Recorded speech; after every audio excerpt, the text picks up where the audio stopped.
বন্ধুরা, আজকে আমি বড় মাগুর মাছ দিয়ে কাঁঠালের ইঁচড় রান্না করব। দেখতে থাকো। নিজেদের গাছ থেকে কাঁঠালটা কেটে নিচ্ছি। এই দেখুন, কাঁঠালটা অনেকটা বতি হয়েছে, তবে বতি কাঁঠালের ইঁচড় খেতে কিন্তু খুবই ভালো লাগে।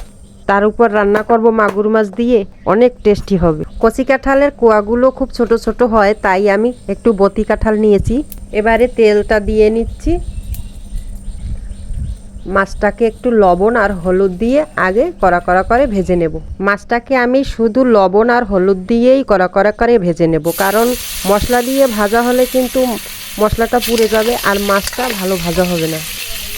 মাছটাকে ভালো করে ভেজে নিলাম কড়া কড়া করে। এবারে তুলে নিচ্ছি।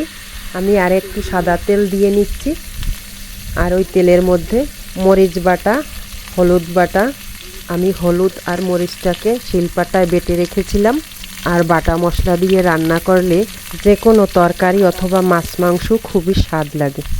এবারে আমি আদা বাটা, রসুন বাটা, কাঁচা জিরে বাটা, পেঁয়াজ বাটা, দারচিনি, এলাচ বাটা এবং লবণ এ সব কিছু ভালো করে দিয়ে মশলাটাকে ভালো করে কিছুক্ষণ সময় কষিয়ে নেব। সামান্য একটু জল দিয়ে নিলাম, নইলে আবার মশলাটা পুড়ে যাবে। এখন আমি সেই কাঁঠালের কোষগুলোকে দিয়ে একটু ভালো করে কষিয়ে নিচ্ছি। তারপর জল দিয়ে দিলাম। এরপর কোষগুলো যখন মোটামুটি সিদ্ধ হয়ে যাবে, তারপর আমি তার মধ্যে মাছটাকে দিয়ে দিচ্ছি।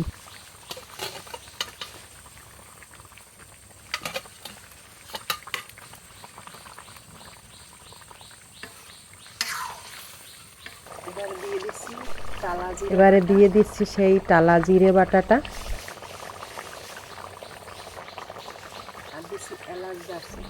আর দিচ্ছি দারচিনি, এলাচ বাটা,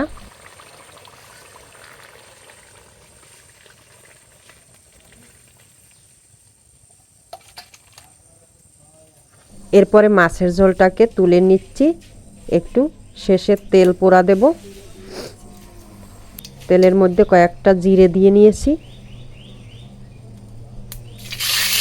একটু পোড়া হয়ে গেলে আমি মাছটাকে দিয়ে দিচ্ছি।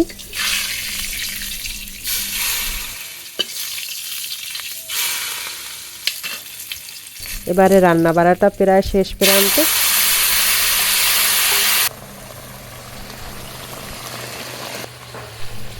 বন্ধুরা, মাছের ঝোলটা সেই দেখতে, কিন্তু সেন্টও বেশ সুন্দর, আর খেতে কি যে টেস্ট লাগবে সে না খেলে বুঝবে না। হয়ে গেছে, এবারে খেতে বসলাম, মজা হবে দেখতে।